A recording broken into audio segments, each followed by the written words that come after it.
स्वागत है आपका बच्चों मेरे चैनल वर्टेक्स इंस्टीट्यूट में। आज हम 12th फिजिक्स का chapter 1 electric charge and field का पार्ट 5 यानी कि वीडियो नंबर 5 स्टडी करेंगे। आज इस वीडियो में हम 5 मेन टॉपिक्स का अध्ययन करेंगे। पहला टॉपिक है इलेक्ट्रिक फील्ड लाइंस। ये क्या होती है मैं आपको आगे बताता हूँ। Electric dipole and dipole moment, इसकी डेफिनेशन से बहुत इंपॉर्टेंट, हमेशा पूछी जाती है, इस बात का ध्यान रखिएगा। नेक्स्ट है electric field due to electric dipole on axial line. अब हम डायपोल की वजह से एक्सियल लाइन पर कितनी इलेक्ट्रिक फील्ड बनती है उसका फॉर्मूला और उसका डेरिवेशन करेंगे। तो ये डेरिवेशन पॉइंट है बच्चों, इसका ध्यान रखिए। नेक्स्ट है electric field due to electric dipole on equatorial line. अब यही चीज सेम टू सेम होगी, वही इलेक्ट्रिक फील्ड फाइंड करनी है, बस इस बार एक्सियल लाइन के बजाय इक्वेटोरियल लाइन पर। इक्वेटोरियल लाइन ऊपर होती है, एक्सियल लाइन सामने होती है। Next torque on electric dipole in uniform electric field, और इसके बाद लास्ट में यूनिफॉर्म इलेक्ट्रिक फील्ड में जो टॉर्क होता है इलेक्ट्रिक डायपोल पे लगने वाला, उसकी कैलकुलेशन होगी। अब इसमें से सबसे इंपॉर्टेंट टॉपिक कौन सा है? ये थर्ड वाला और फोर्थ वाला। थर्ड वाला नीट एयरफोर्स आईआईटी और फोर्थ वाला भी नीट एयरफोर्स और आईआईटी वगैरह के लिए बहुत इंपॉर्टेंट है बच्चों, इसलिए इन दो टॉपिक्स को बहुत अच्छे से समझिएगा आप लोग। और ये चीज सेम टू सेम पूछी जाती है क्वेश्चन के हिसाब से बोर्ड में, तो इसलिए बच्चों इसका ध्यान रखिएगा आपको। तो बच्चों अब ज्यादा टाइम ना वेस्ट करते हुए क्यों ना इलेक्ट्रिक फील्ड लाइंस के बारे में पूरा पढ़ा जाए। सबसे पहला टॉपिक हमारा यही है, इसी बारे में हम पढ़ते हैं। हाँ तो बच्चों स्टार्ट करते हैं हमारा पहला टॉपिक इलेक्ट्रिक फील्ड लाइंस। होती क्या है इलेक्ट्रिक फील्ड लाइंस? देखो, एक चार्ज दूसरे चार्ज से कांटेक्ट करता है। ये कुछ नहीं लिखना, अभी कुछ नहीं लिखना, जो मैं कहूं लिखने के लिए वो लिखना बच्चों। Q1 है यहाँ पर, ये Q2 के साथ कांटेक्ट करना चाहता है, तो इसका मतलब इनके बीच में कुछ ना कुछ ऐसा है जो इनको एक दूसरे से कांटेक्ट करने में और एक दूसरे पर फोर्स लगाने में मदद कर रहा है। ठीक है, इसी चीज को फैराडे ने इलेक्ट्रिक फील्ड के बारे में, इलेक्ट्रिक फील्ड लाइंस के बारे में सोचने को कहा। वैसे ये इमेजिनरी होता है, ठीक है, ऐसा कुछ नहीं होता इनके बीच में, बस हम इमेजिनरी मानते हैं कैलकुलेशन पॉइंट ऑफ व्यू से। ठीक है बच्चों, तो Q1 को कैसे पता चला Q2 है सामने और फोर्स लगाना है, और Q2 को कैसे पता चला Q1 है सामने फोर्स लगाना है? Because of electric field lines, because of electric field. ठीक है, और इलेक्ट्रिक फील्ड लाइंस क्या होती हैं और उसकी प्रॉपर्टीज क्या होती हैं उसके बारे में हम लिखेंगे बच्चों। तो अब मैं आपको लिखवाता हूं इसके मेन टॉपिक्स के बारे में, मेन पॉइंट्स के बारे में। उन्हें बिल्कुल डिट्टो के डिट्टो ऐसे कैसे कॉपी में लिखिएगा। ठीक है, तो बच्चों इसकी डेफिनेशन ये है, These are those imaginary smooth curves। पहली बात तो इमेजिनरी होते हैं, बहुत स्मूथ होते हैं, और कर्व्स होते हैं, स्ट्रेट लाइंस भी हो सकता है। ठीक है, कर्व के अलावा स्ट्रेट लाइन भी हो सकता है। Which shows the path of unit test positive charge, जो हमेशा यूनिट टेस्ट पॉजिटिव चार्ज के पाथ को शो करता है, मतलब कैसे यूनिट टेस्ट पॉजिटिव चार्ज चला है इन इलेक्ट्रिक फील्ड। ठीक है, अब इसके आप लिख लीजिए डेफिनेशन। ओके, और मैं आपको इसका डायग्राम समझाता हूं कि कैसे होता है, क्या होता है। अभी डेफिनेशन खत्म नहीं हुई है, ठीक है, ध्यान रखिएगा बच्चों। ये रहा Q0, ठीक है, ये Q0 अब यहां पहुंच गया, थोड़ी देर बाद फिर ये यहां चला गया, फिर ये यहां चला गया, और फिर ये यहां चला गया, मतलब ये यूं गया। तो इसका मतलब ये जो लाइन बन रही है ना, अगर मैं इसको मिलाऊं तो ये इलेक्ट्रिक फील्ड लाइन है, और ये इलेक्ट्रिक फील्ड लाइन Q0 कहां कहां चल रहा है, कैसे कैसे चल रहा है उसको शो कर रहा है। ठीक है बच्चों, पर Q0 ही क्यों? बिकॉज ये यूनिट है, इसकी खुद की इलेक्ट्रिक फील्ड जीरो होती है, ये इमेजिनरी चार्ज होता है, और ये आसानी से मूव कर सकता है इलेक्ट्रिक फील्ड के अंदर। तो इलेक्ट्रिक फील्ड में आसानी से मूव करने की वजह से यही पाथ को शो करवा सकता है। अब ये दिखाई देता है पाथ? नहीं, ये दिखाई नहीं देता, सिर्फ इसे इमेजिन किया जाता है, ये बात याद रखिएगा। तो इसका मतलब ये एक हाइपोथेटिकल कॉन्सेप्ट है जिसके बारे में सब कुछ इमेजिन करके ही बनाया गया है। प्रैक्टिकली बात करें तो प्रैक्टिकली ये पॉसिबल है। अगर हम बात करें चार्ज में कोई सेंसर लगा होता है या चार्ज रेडिएशन इमिट करता है तो उसके सेंसिटिविटी पता चलती है हमें, ठीक है, कि वो कहां कहां मूव कर रहा है, पर ऐसा अभी तक नहीं है। हाँ, अभी आगे हो सकता है इन फ्यूचर, क्योंकि हर चीज पॉसिबल है अकॉर्डिंग टू फिजिक्स। हाँ बिल्कुल बिल्कुल, हर चीज पॉसिबल है। ठीक है बच्चों, अब मैं आपको इसकी कुछ प्रॉपर्टीज लिखवाता हूं, ठीक है ना। ठीक है बच्चों, तो अब यहाँ पर 2 पॉइंट लिखे मैंने। पहला, electric field lines are open curves, ये हमेशा ओपन कर्व बनाती हैं, ये बात याद रखिएगा। दूसरा, they are outward for positive charge and inward for negative charge, मतलब हमेशा प्लस से बाहर की ओर निकलेंगी और माइनस में हमेशा अंदर की ओर ही आएंगी। ऐसा क्यों? ऐसा फिक्स है। ठीक है, ये ध्यान रखिएगा बच्चों। अगर थर्ड पॉइंट ये है two electric field lines never intersect each other, कभी एक दूसरे को नहीं काटती। यहां पर अगर एक दूसरे को काट भी गई, अगर इलेक्ट्रिक फील्ड लाइंस एक दूसरे को काटती हैं तो काटने वाले पॉइंट पर दो डायरेक्शन पॉसिबल होगी, जो कि संभव नहीं है। अगर ऐसा होता है तो क्या बनेगा, ना E1 रहेगा ना E2 रहेगा, इनका क्या बन जाएगा, रिजल्टेंट बन जाएगा। E1 डिस्पोज हो जाएगी, E2 डिस्पोज हो जाएगी, और दोनों मिलकर E1 E2 रिजल्टेंट बना लेगी। ठीक है, और वो रिजल्टेंट होगा ER equal to E1 plus E2। ये याद है आपको, ग्रुप ऑफ चार्जेस वही वाला। ठीक है, इसका मतलब if the intersect there will be two possible direction which is not possible. मैं आपको पूरा लिखवा देता हूं ये, अब तब लिखेगा आप लोग। तो बच्चों, two electric field lines never intersect each other because if two lines intersect, then there will be two directions which is not possible। दो डायरेक्शन एक टाइम पर, एक समय पर, एक ही जगह से पॉसिबल नहीं है। क्या तुम एक ही टाइम पर अपने सिर को दो जगह घुमा सकते हो? नहीं, दाएं और बाएं घुमाने में कुछ ना कुछ समय लगता है। इसका मतलब दो डायरेक्शन कभी भी पॉसिबल नहीं हो सकती एक ही टाइम पर। अब इसे आप लिख लीजिए, पूरा हो गया ये। तो बच्चों, अगला पॉइंट ये है, electric field lines are always perpendicular. Perpendicular का एक और वर्ड होता है नॉर्मल, NORML। ठीक है, ध्यान दीजिएगा इस चीज का। To the surface of conductor, conductor के सरफेस पे। इसका मतलब अगर कोई कंडक्टर है और उसको चार्ज दिया जाए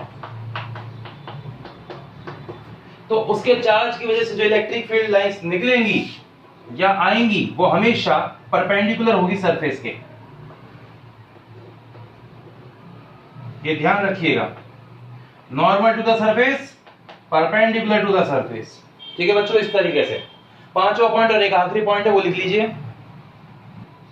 ठीक है बच्चों, पांचवा और आखिरी पॉइंट है, वैसे इसके खूब सारे पॉइंट है पर मैं पांचवा और एक आखिरी पॉइंट लिखवा रहा हूं इसके। The tangent drawn on any point, tangent का मतलब स्पर्श रेखा, यानी जो टच करके जाती है पॉइंट को, किसी कर्व को। Any point of electric line curve gives the direction and magnitude of electric field line. Electric field line की डायरेक्शन और मैग्नीट्यूड दोनों देती है। चलिए मान लीजिए मैंने एक पॉइंट यहां चुन लिया, ये वो एक पॉइंट है, इस पर मैंने टेंजेंट बनाई। ये टेंजेंट आगे की तरफ गई बिकॉज इसकी डायरेक्शन यूं है इलेक्ट्रिक फील्ड की।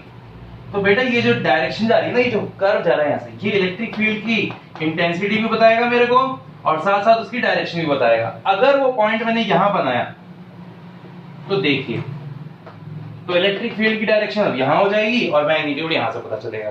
ठीक है बच्चों, तो ये होता है, ये 5 प्रॉपर्टीज है जिन पर हमेशा क्वेश्चन बनते हैं, और क्वेश्चन किस तरीके के बनते हैं वो भी आप देखिए। बच्चों, आपके सामने मैंने 2 डायग्राम बनाए हैं, ठीक है ना। Which of the diagram is correct?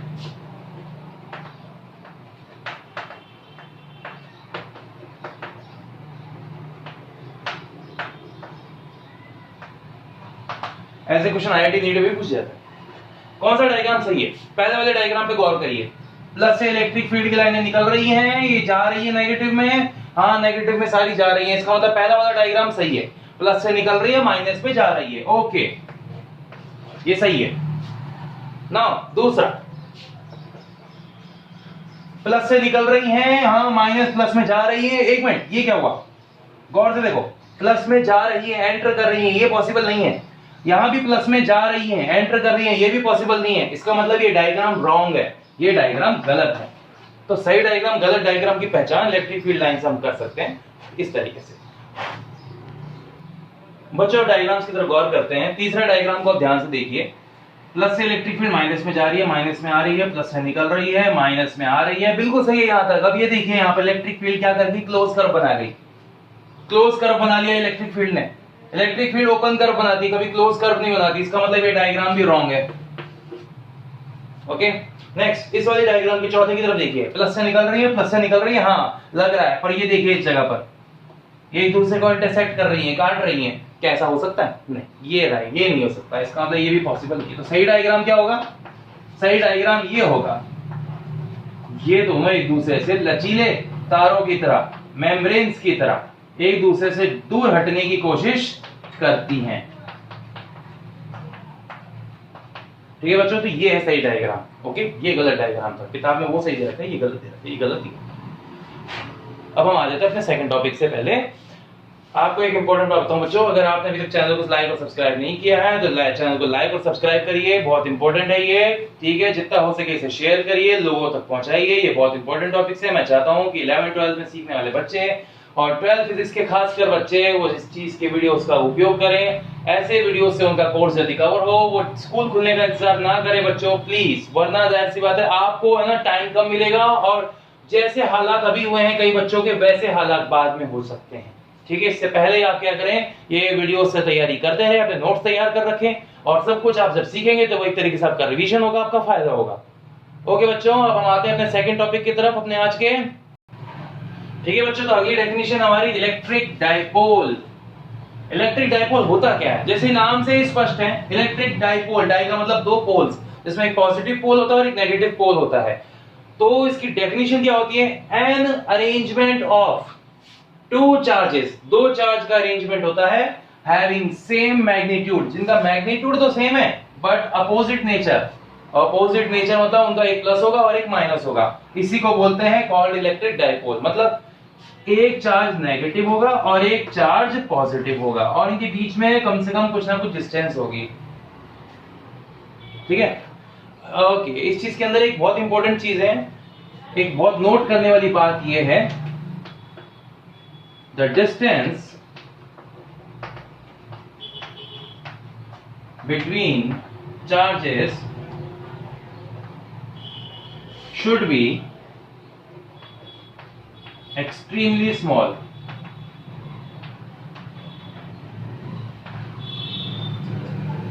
बच्चों कई लोग क्या करते हैं, इसी लाइन को इसके अंदर मिक्स कर देते हैं डेफिनेशन में, ठीक है कि नहीं। तो यहाँ पर हम बात करें डाइपोल वाली बात है ना, जो वो चीज है ना एक तरीके से फिर वॉयलेट कर जाती है।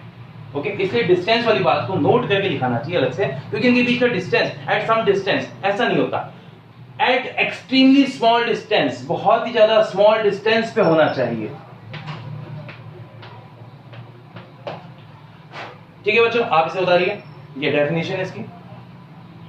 और हाँ बच्चों, ये नोट वाली बात बहुत जरूरी है, लिखना बहुत जरूरी है इसके साथ, ठीक है। अब बच्चों इस इलेक्ट्रिक डाइपोल के कुछ एग्जांपल्स आपको लिखाता हूं। देखिए सबसे पहला एग्जांपल है HCl। कैसे होता है ये HCl, H delta plus bond Cl delta minus, यही होता है ना, ठीक है।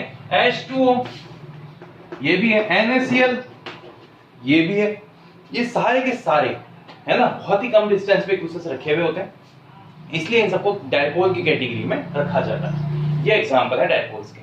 ओके बच्चों, नाउ इनके बीच का डिस्टेंस बहुत कम होना चाहिए, अप्रोक्सीमेट एंगस्ट्रॉम लेवल के बीच का होना चाहिए, एंगस्ट्रॉम लेवल। और एक और खासियत इसकी, ठीक है, कि इसे केमिस्ट्री में आप बहुत डिटेल में पढ़ सकते हैं, ठीक है, बट कंफ्यूज मत होइएगा बच्चों, क्योंकि एक ही मॉलिक्यूल में कई डाइपोल मोमेंट भी हो सकते हैं। जैसे एग्जांपल है CH4 मीथेन। मीथेन एक नॉन पोलर है, फिर भी इसमें इलेक्ट्रिक डाइपोल्स होते हैं, बताओ कैसे। ये रहा कार्बन, एक ऊपर की तरफ होता है, ठीक है, एक ये रहा,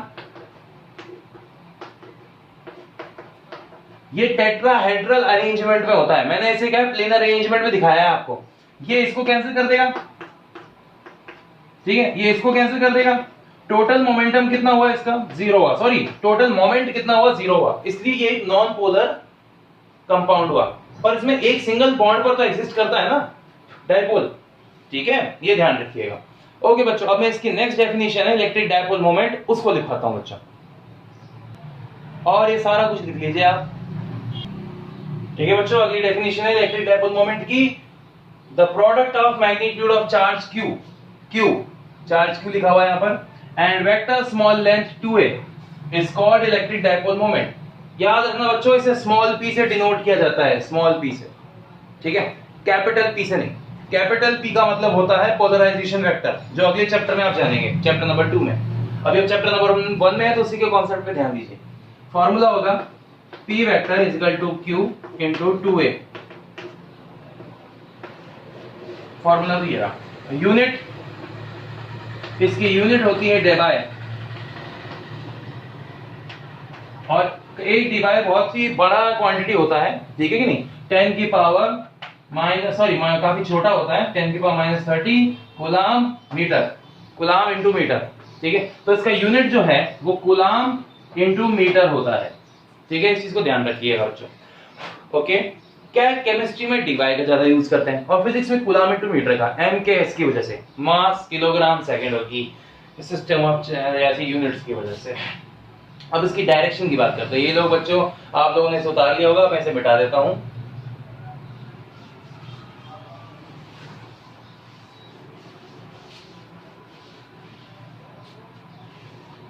ओके, नेक्स्ट इज इट मैंने लिखवाई देता हूं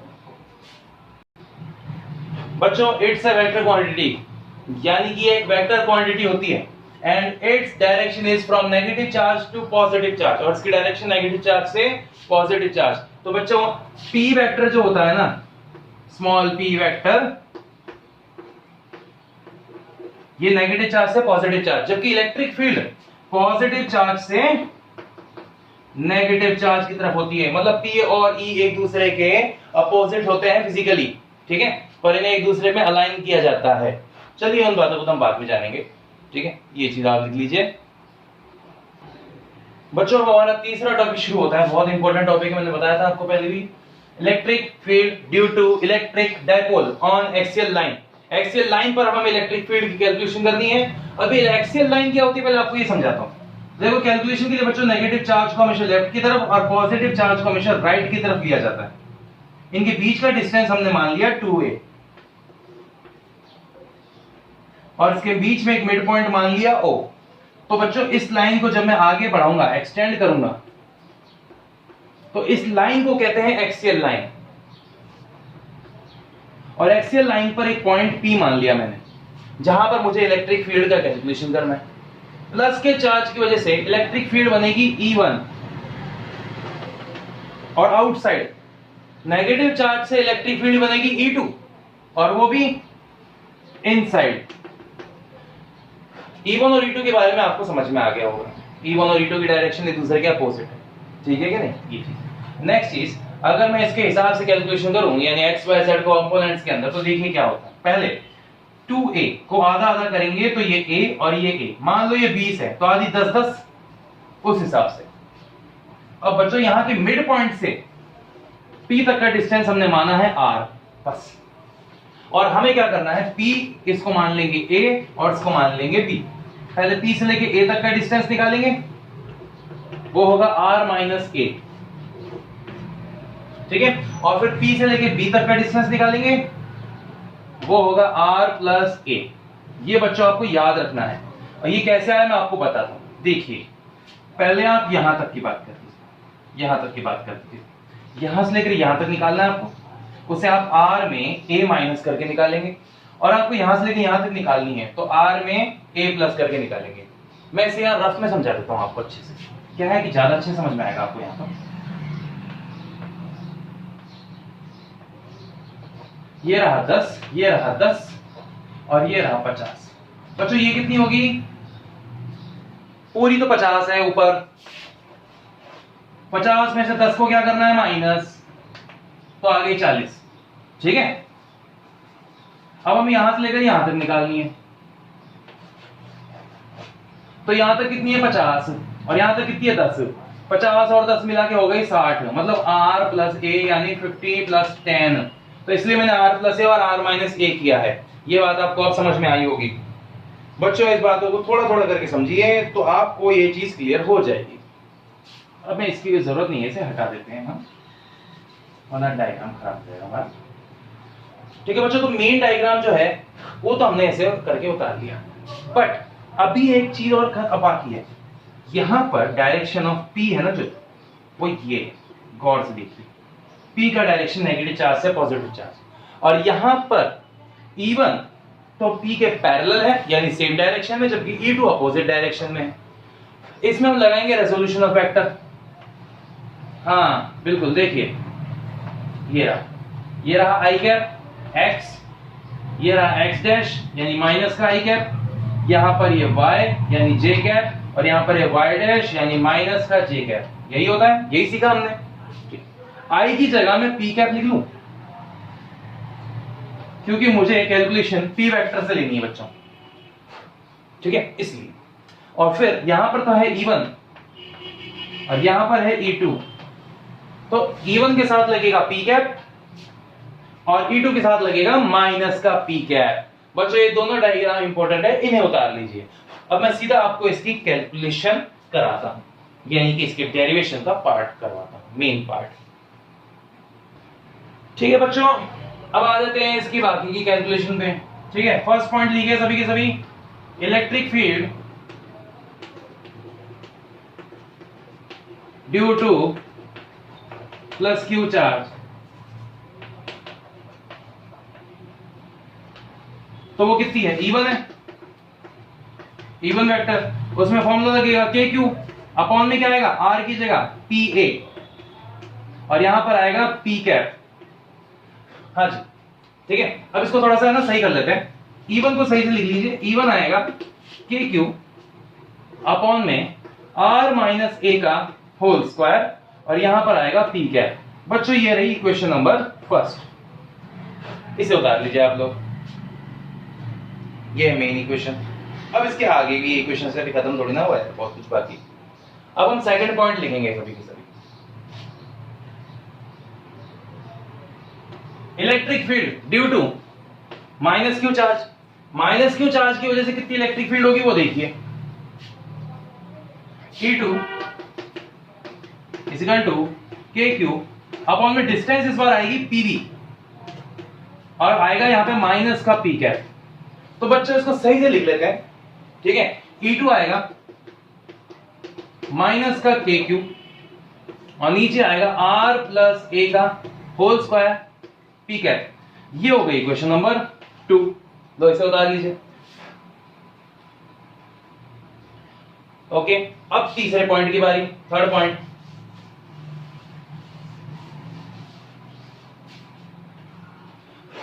तीसरा पॉइंट है नेट इलेक्ट्रिक फील्ड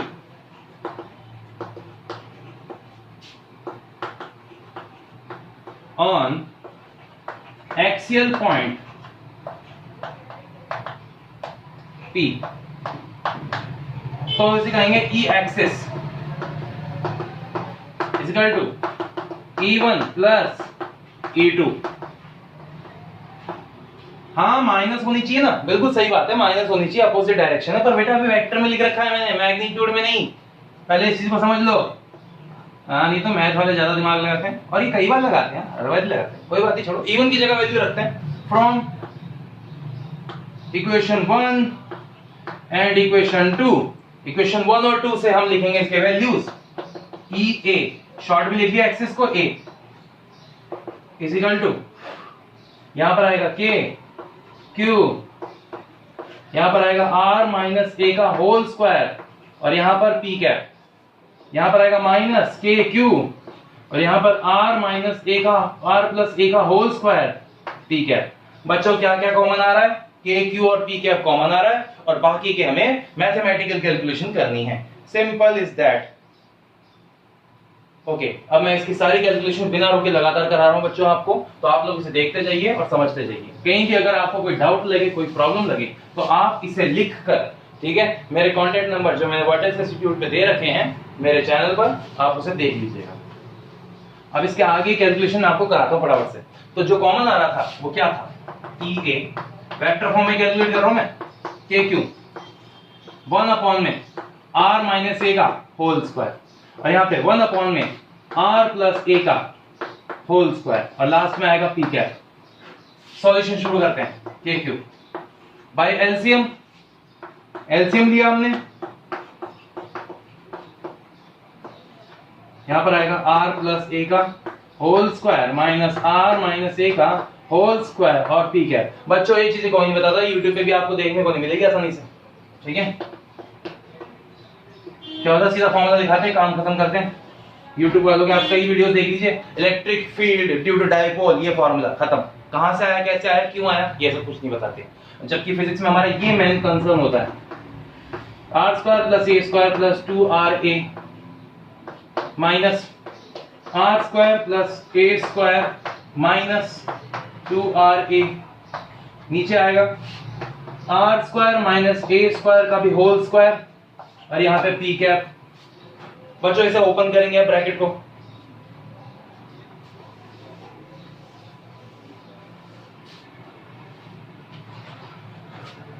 के क्यू कॉमन रहेगा, यहाँ पर आएगा R square plus A square plus 2ra minus R square minus A square plus 2ra, और नीचे आएगा यहाँ पर R square minus A square का भी होल स्क्वायर, और लास्ट में आएगा पी कैप।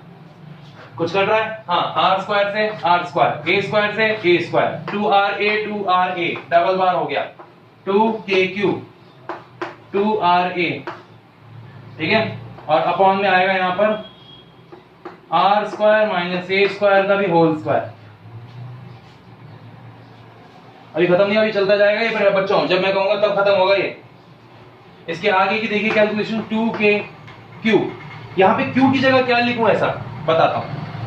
यहाँ पर q की जगह लिखूंगा p अपॉन में 2a, यहाँ पर q की जगह मैंने लिख दिया p अपॉन में 2a, ऊपर है 2ra और नीचे आ रहा है यहाँ पे R square minus A square का भी होल स्क्वायर और पी कैप, क्योंकि because P cap is equal to Q2a होता है, sorry P is equal to Q2a होता है, तो मैं इसको ऐसे भी तो लिख सकता हूं मॉडिफाई करके, Q is equal to P upon में 2a। हाँ, क्यों नहीं लिख सकता, लिख सकता हूं। फायदा क्या होगा इससे, a से a कैंसिल, 2 से 2 कैंसिल, और फॉर्मूला बन जाएगा आपका EA vector is equal to 2kp upon में आएगा r 2kpr, और अपॉन में आएगा r square minus a square का भी होल स्क्वायर, और लास्ट में p कैप। ये एक फॉर्मूला होता है, पहला फॉर्मूला बन चुका है हमारा एक, ठीक है। अब इसको और मॉडिफाई कर लेंगे हम, और भी इजी बनाएंगे इस फॉर्मूले को।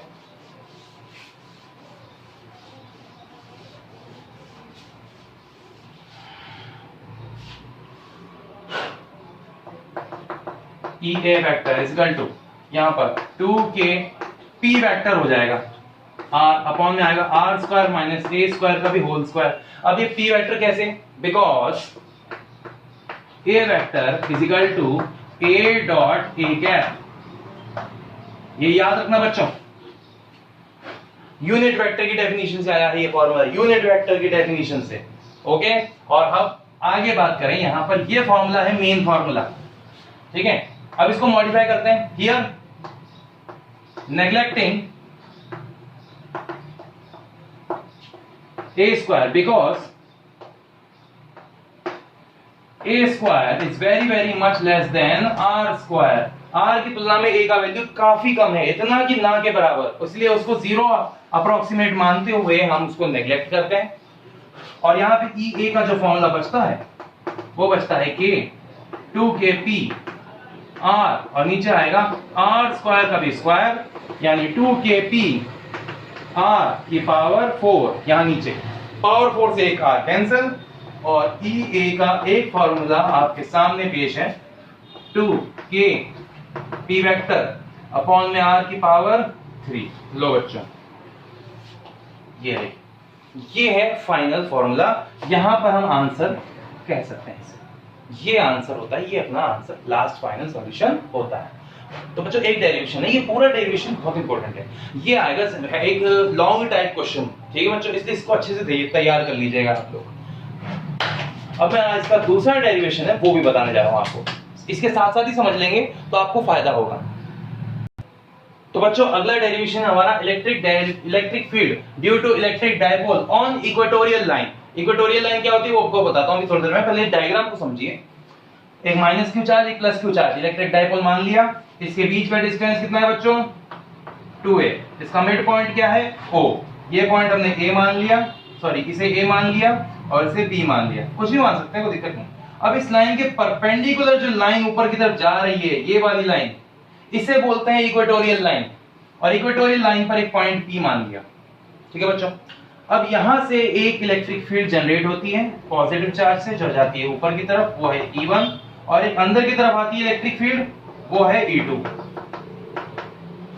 E1 और E2 की डायरेक्शन एक दूसरे से बिल्कुल अलग अलग है, ऐसी कंडीशन में हम नॉर्मल फॉर्मूले का यूज नहीं कर सकते, तो हमें एक स्पेशल मेथड का यूज करना पड़ेगा, रेजोल्यूशन ऑफ वेक्टर। बहुत ही इंपॉर्टेंट टॉपिक है, मैंने कहा था आपको बच्चों, बार बार आएगा। ये थीटा है, तो इसको एक वर्टिकल एक्सिस में तोड़कर, सॉरी ये एक हॉरिजॉन्टल एक्सिस में लेकर यहां पर हम E इक्वेटोरियल मान लेंगे इसकी नेट इलेक्ट्रिक फील्ड। ये थीटा होगा, ये और ये थीटा है बिकॉज कॉरस्पॉन्डिंग एंगल, ये थीटा है बिकॉज अल्टरनेट एंगल। ठीक है बच्चों, और इस वाली डिस्टेंस को हमने L मान लिया, इसको R मान लिया, और ये तो A है ही। ठीक है, अब इसकी कैलकुलेशन करनी है तो हमें इसे वापस से रेजोल्यूशन में तोड़ूंगा।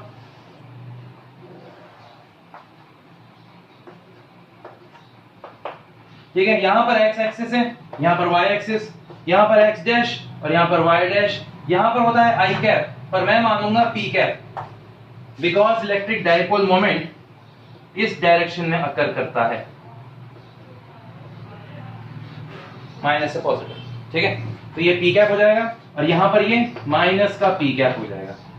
ये चीज क्लियर हुई आपको? एक दूसरा i कैप की जगह माइनस का i कैप है ना जो, उसकी जगह मैंने माइनस का p कैप मान लिया, इजी करने के लिए कैलकुलेशन कर सकते हैं। हाँ बिल्कुल कर सकते हैं, j कैप और यहां पर माइनस का j कैप, पर आपको मेंशन करना पड़ेगा। ठीक है ना ये चीज। अच्छा, एक इलेक्ट्रिक फील्ड ये रही E1, एक इलेक्ट्रिक फील्ड ये रही E2, ये रहा थीटा, ये रहा थीटा। क्या है, मैं दोनों डायग्राम अलग अलग इसलिए बना रहा हूं ताकि बच्चे कंफ्यूज ना हो।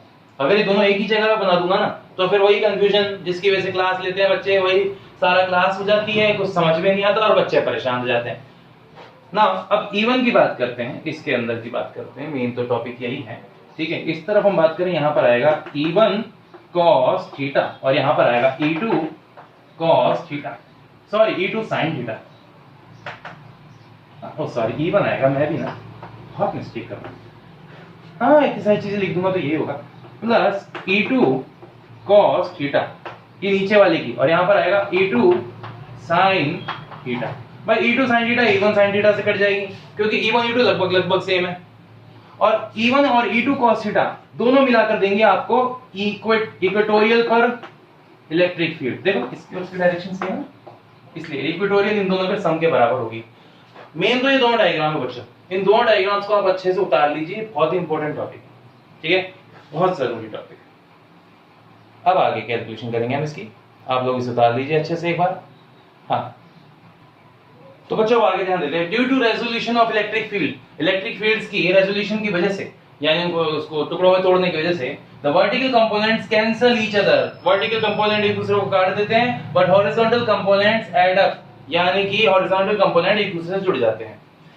E इक्वेटोरियल, इलेक्ट्रिक फील्ड जो इक्वेटोरियल पे हमें निकालनी है वो होगी E1 cos theta plus E2 cos theta, इन दोनों का सम होगी, सही है, पर उसमें डायरेक्शन आएगी माइनस का p कैप, वो सब डायरेक्शन में थी ना, माइनस p कैप की डायरेक्शन में, इसीलिए। तो बच्चों इसको सही से लिखूं अगर मैं, तो E इक्वेटोरियल, ठीक है, इज इक्वल टू, यहां पर आएगा माइनस तो बाहर आएगा, यहां पर आएगा E1 प्लस E2, यहां पर आएगा cos थीटा और लास्ट में आएगा p कैप, इसे कहेंगे इक्वेशन नंबर 1। ये हो गई हमारी इक्वेशन नंबर 1। यहां तक का हिस्सा बच्चों आराम से उतार लीजिए। अब आगे ध्यान दीजिए, ठीक है, सेकंड पॉइंट, फर्स्ट पॉइंट तो वो लिखवा दिया मैंने आपको, ठीक है ना, अभी वही था। अब सेकंड पॉइंट के अंदर क्या था, इलेक्ट्रिक फील्ड निकालनी है। Okay, electric field due two plus Q and minus Q, वो होगी E1 और E2, और वो दोनों आपस में बराबर इसलिए है क्योंकि दोनों का फॉर्मूला सेम है। इन दोनों को ये चीज हो गई, इस दोनों को इक्वेशन नंबर 2 मान लूंगा मैं। थर्ड पॉइंट, ठीक है, बाय ट्राइंगल POB, कौन सा ट्राइंगल, POA, ठीक है, POA को मैं यहां पर बना देता हूं वरना आप कंफ्यूज होंगे कि मैं क्या कह रहा हूं। बच्चों ये नीचे वाला तो है A, देखो ये रहा L, ठीक है, ये रहा थीटा, ये रहा R, ओके, ये रहा P, ये रहा A और ये रहा O। ये एक राइट एंगल ट्राइंगल ना, ठीक है, एंगल O जो है वो 90 डिग्री का है। अगर एंगल 90 डिग्री का है तो cos थीटा जो होगा वो होगा A अपॉन में L, बेस अपॉन हाइपोटेन्यूस, ठीक है, इक्वेशन नंबर 3। और at the last by Pythagoras theorem,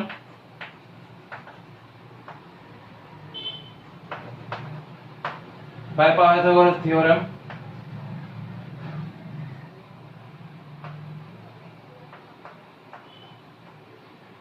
L square is equal to R square plus A square.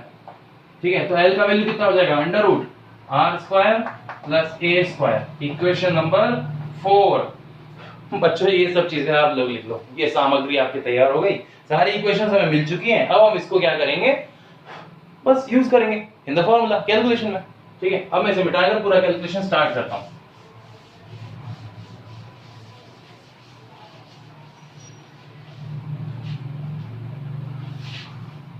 Put equation 2 and 3 in equation 1. E equatorial यही था हमारा, minus E1 plus E2 cos theta P cap, यही था ना। अब इसके अंदर रख देंगे माइनस KQ अपॉन में L square plus KQ upon में L स्क्वायर। हाँ जी, और यहाँ पर A अपॉन में L और यहां पर P कैप। सॉल्यूशन शुरू करेंगे, माइनस का 2KQ ओके अपॉन में L square dot A upon में L और यहां पर P कैप। ये हो गया E इक्वेटोरियल। यहां तक की बात समझ में आ गई होगी सभी को। अब L और L का मल्टीप्लाई करेंगे, वो L क्यूब हो जाएगा।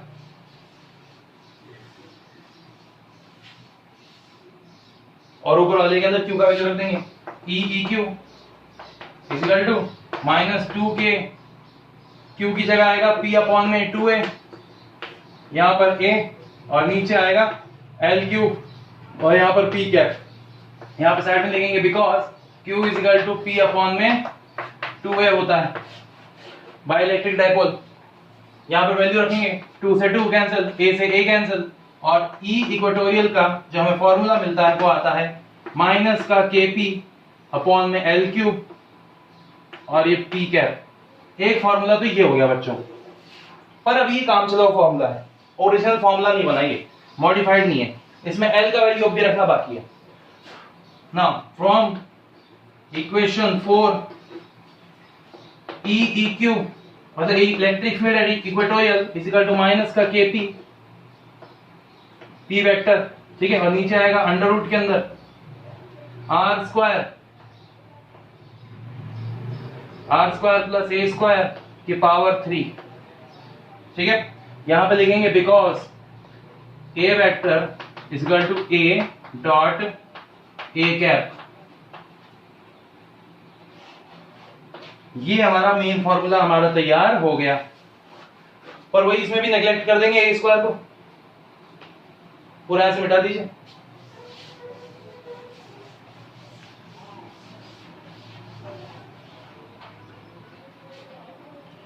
अब इस पूरे को मिटाने के बाद देखिए क्या आता है।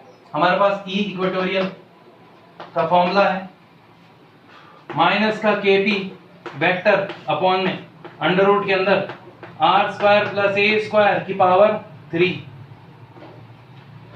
Now on neglecting A square because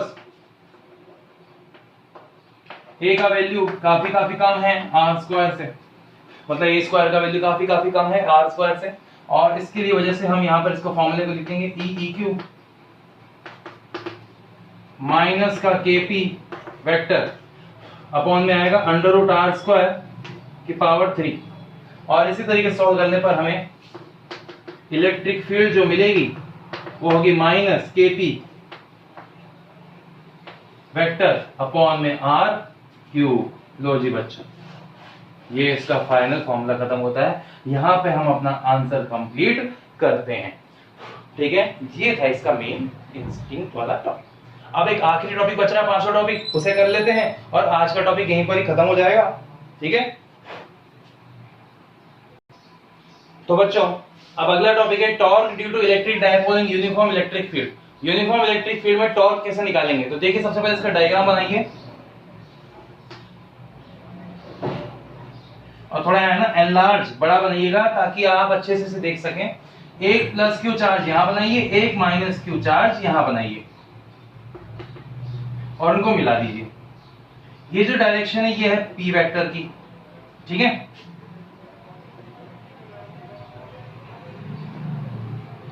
मैं इसको थोड़ा सा अच्छे से बना देता हूँ, पी वेक्टर की डायरेक्शन। नेक्स्ट यहाँ पर एंगल है थीटा।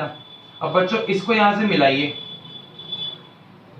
ये है ए पॉइंट, ये है बी पॉइंट और ये है आपका ओ पॉइंट। तो बच्चों अगर ये थीटा है तो ये भी थीटा ही होगा। ओके, नेक्स्ट चीज, ये इलेक्ट्रिक फील्ड के अंदर है तो इस पर फोर्स लगेगा। पॉजिटिव चार्ज की वजह से फॉरवर्ड फोर्स होगा और वो होगा प्लस क्यू ई, ठीक है। पर जब नेगेटिव चार्ज है उस पर बैकवर्ड फोर्स लगेगा, F is equal to minus Q E, ये चीज। अब हमें यहां से क्या करना है, टॉर्क निकालना है। तो परपेंडिकुलर डिस्टेंस यहां पर ली जाएगी ओ ए। ओ ए यहां पर परपेंडिकुलर डिस्टेंस है, देखिए यहां पर, यहां से लेकर यहां तक ये परपेंडिकुलर डिस्टेंस हो गई ना कि ये। और इसीलिए हम यहां पर दो चीज फाइंड आउट करेंगे। पहला, ओ ए का वैल्यू, ओ ए यहां पर क्या होगा, ओ ए यहां से लेकर यहां तक की वेवलेंथ हमने मानी थी 2a, तो ओ ए हो जाएगा 2a साइन थीटा। ये हो गई क्वेश्चन नंबर फर्स्ट। ओके, और F इज इक्वल टू यहां पर हो जाएगा QE, इक्वेशन नंबर 2। क्योंकि हम मैग्नीट्यूड लेंगे ना, तो चाहे वो नेगेटिव चाहे पॉजिटिव हो, वो हमेशा पॉजिटिव ही आएगा। तो बच्चों पहले यहां तक आप उतार लीजिए, ये इंपॉर्टेंट टॉपिक है यहां तक, ठीक है। इसे आप अच्छे से लिख लीजिए, बहुत ही छोटा सा इजी टॉपिक है। तो सबसे पहले बच्चों हम निकालेंगे net force. First point, net force, ठीक है, वो होगा F इजिकल टू, मतलब F net plus QE minus QE। तो F नेट का वैल्यू क्या हुआ, 0 हुआ। F नेट का वैल्यू कितना हुआ, 0 हुआ बच्चों। तो इसी वजह से F नेट का वैल्यू 0 हो जाता है, जो इसका अर्थ ये होगा, so there is no linear motion. Linear का मतलब नो लाइन मोशन। डायपोल अपनी जगह पर ही रहेगा, ना आगे जाएगा ना पीछे जाएगा, इलेक्ट्रिक फील्ड में एक ही जगह पर रहेगा। No linear motion by dipole, dipole की वजह से कोई लीनियर मोशन नहीं होगा, पर टॉर्क जरूर लगेगा। फोर्स तो काम नहीं किया, नेट फोर्स तो 0 हो गया, पर टॉर्क जरूर निकलेगा। और टॉर्क होता क्या बच्चों को देखो, ये 11th का टॉपिक है बच्चों, आज मैं जानता हूं कईयों ने मिस किया होगा, इसलिए इस फॉर्मूले को अच्छे समझ लेना। टॉर्क एक ऐसा फोर्स होता है जो किसी बॉडी को घुमाने में काम करता है, ठीक है, ये समझ लो। अब टॉर्क कैसे निकालते हैं, torque is equal to magnitude of force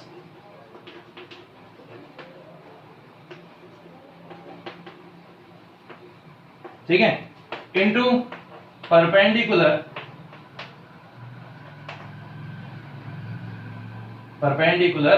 distance. यानी कि टॉर्क को हम इस एक छोटे से सिंबल टाउ से शो करते हैं। ये ऐसा दिखाई देता है, ये थोड़ा लचीला सा टाउ, इसको ऐसे लिखते हैं TAU, टाउ। हाँ टाउ है हमारा, सही है। तो टाउ इज इक्वल टू होगा magnitude of force F into, यहां पर परपेंडिकुलर डिस्टेंस है कितनी, OA। इनके वैल्यू लिख देंगे फ्रॉम 1 एंड 2, 1 और 2 से, तो टाउ आ जाएगा QE, ठीक है। और OA का वैल्यू आ जाएगा यहां पर 2A साइन थीटा, ठीक है। अब यहां पे आगे की बात क्या Q की जगह रखना क्या है, तो tau is equal to P upon 2A into E into 2A sine theta. यार ये P कैसे आया, वही चीज, because Q is equal to P upon में 2A। यार कितनी बार लिखूंगा ये चीज, यार याद कर लो अब तक तो। चलो इसका फायदा क्या है, 2A से 2A कैंसिल हो जाएगा। हाँ ये थोड़ा आसान तरीका है, उसमें क्या है कॉम्प्लिकेटेड होता है, ये आसान तरीका बैठेगा, मैथ वालों को बहुत पसंद आएगा।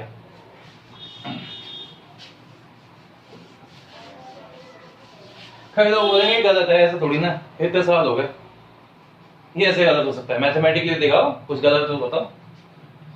टाउ इज इक्वल टू ना, अब यहां पर आता है P, यहां पर E और यहां पर बच गया साइन थीटा। तो बेटा ये रहा इसका फॉर्मूला। अब इसको हम इस लिख सकते हैं इन वेक्टर फॉर्म, लिख सकते हैं in vector form, tau vector is equal to P vector cross E vector. इस पर एक न्यूमेरिकल कराऊंगा बच्चों अभी आपको, ठीक है, क्योंकि ये न्यूमेरिकल मैं जानता हूं कई बच्चों को नहीं आता है, क्रॉस वेक्टर वाला, क्रॉस प्रोडक्ट वाला, और मैं इसको कराता हूं आपको, ठीक है। इसके स्पेशल केस हैं वो भी लिख लीजिए आप। मैं साइड में लिख रहा हूं कि स्पेशल केसेस।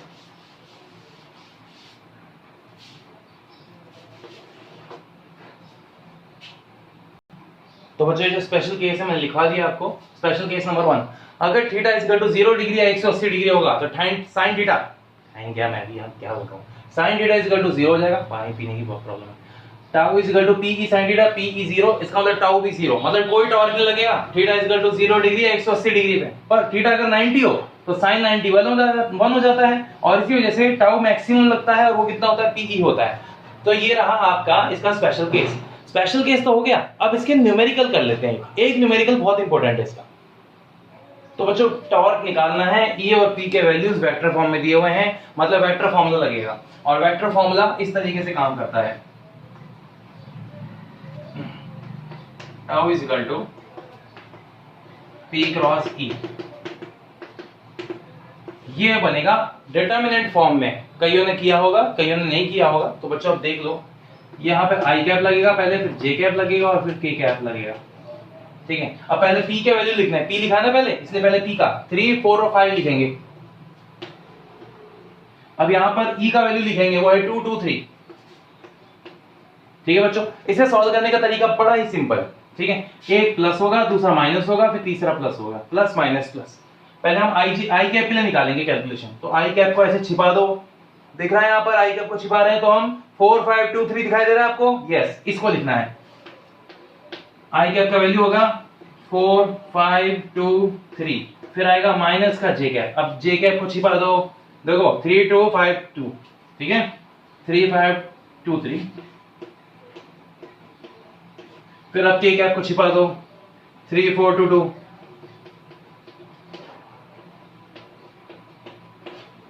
और इसको सॉल्व कर देते हैं। सॉल्व करने के लिए बच्चों मैं इसको थोड़ा मिटा देता हूं ताकि आप लोग इससे अच्छे से देख सकें।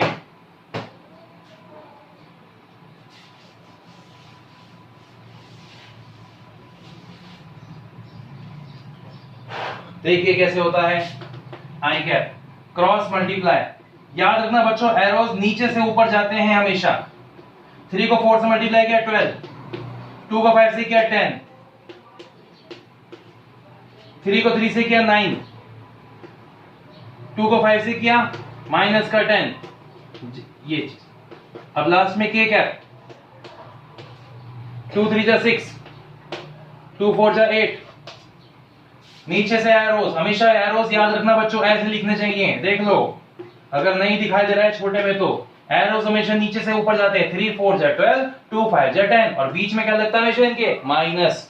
ये ध्यान रख लो बच्चों, बायो वाले, मैथ वाले तो जानते हैं, इतना भी नहीं जानते वैसे, पर जानते हैं।